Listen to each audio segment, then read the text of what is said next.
to the Lizzabitty channel. I am your host. Welcome, welcome, welcome. Also your partner for international moves. Yes, yes, yes.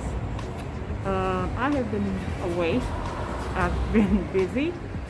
And FYI, I will do a live stream coming up here to show and talk about the consultations because I'm doing a lot of those. I want to thank you all for reaching out for that. And yeah, so today's video is about some things that I would change by living in the country I am that are likely causing me some heartache or just some angst. So I thought this was a unique question. So thank you for keeping those coming, and you all have my email. It is in the description, onelizzabitty@gmail.com, to pose your questions to me.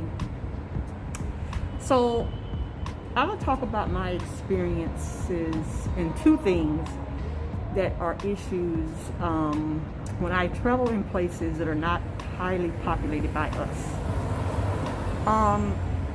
One of those is clothing for shapely women.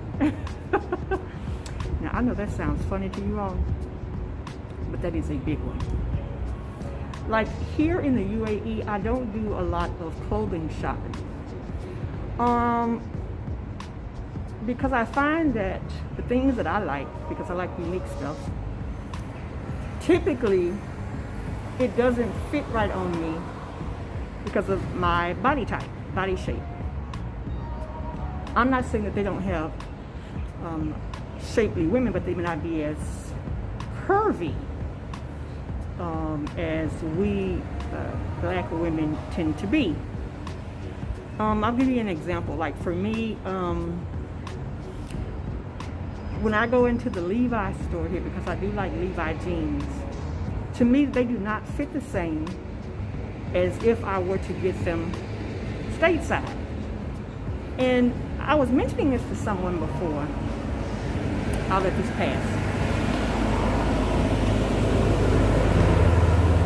I was mentioning this to someone before, and they said to me, Lizzabitty, that is likely because of the Asian markets, in that they are not catering toward the American population. I was like, oh, is that it? Like what you will find is that most of the jeans here, like the legs are super narrow. So you can't get your thighs in them and stuff like that.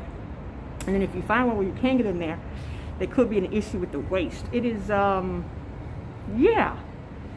So I do like a nice pair of jeans, but I'm just watching that. And I have experienced the jean issue not only here. I remember actually being in India, and I wanted a pair of jeans because I saw a pair that I liked. And I tried on the pair, I don't remember the size, it's been some time ago. And I kept saying, this is my size. I could not get these jeans up past my freaking knees. I said, okay, let me go up 4 sizes. I went up 4 additional sizes and remained with issues trying to get them to fit properly.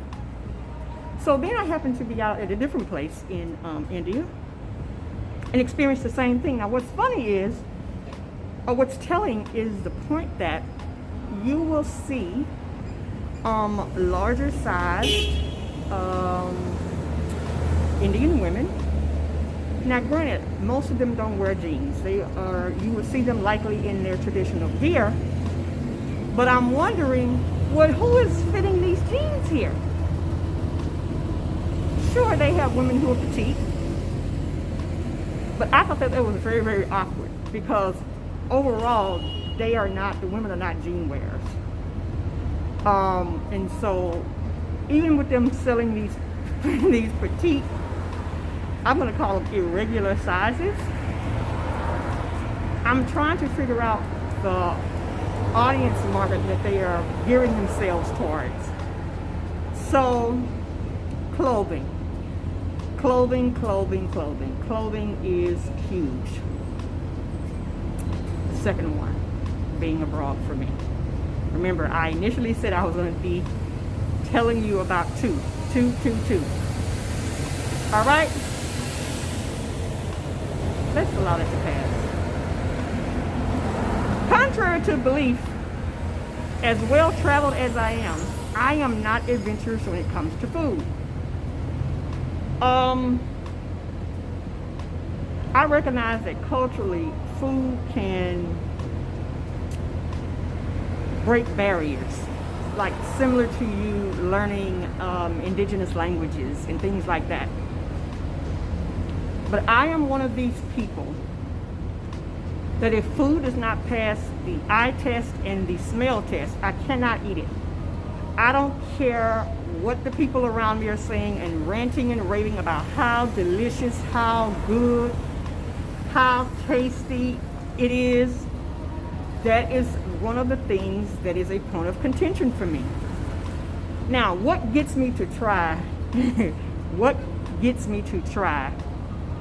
new foods for my palate? Because I have tried new foods. Again, if those items have passed the eye test and the smell test, I'll try it.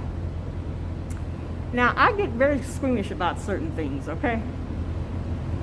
Like, I love fish. And a lot of places you go, you'll get a whole fish and the head is still on. I cannot partake if the head is on. I've had instances where I have regurgitated because of that. It makes me feel really squeamish. Even if they remove the eyes and all of that, I feel like my stuff is looking at me on the plate. Okay, maybe that's a part of my own personal psyche, I don't know. However, it seems to be a daunting task for me, okay? So one of the things that I typically tell people, and someone told me, Lizzabitty, that is so rude, that is so rude. I'll say, hey, if you're gonna order fish, can you please ask them to have the head off? And it's not per se, what's what I want to use? It is because I don't want to have a excrement problem, regurgitation problem at the table. I'll tell you a story.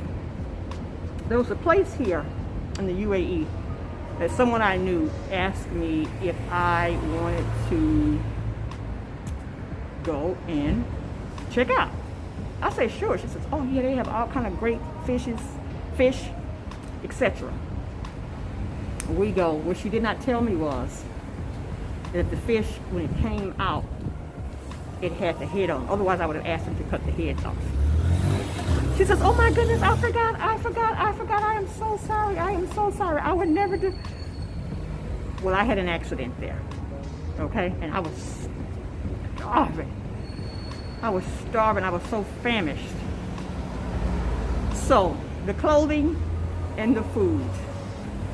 Yes, clothing and the food. Thank you for watching the channel. Be sure to check out the Teespring store. If you're seeking consultations, hit those links in the bottom. If you want some questions about living abroad, remember to email me at onelizzabitty@gmail.com, etc. Your partner in international moves. Lizzabitty is out. You all have a great day. It is nice and sunny here. Peace.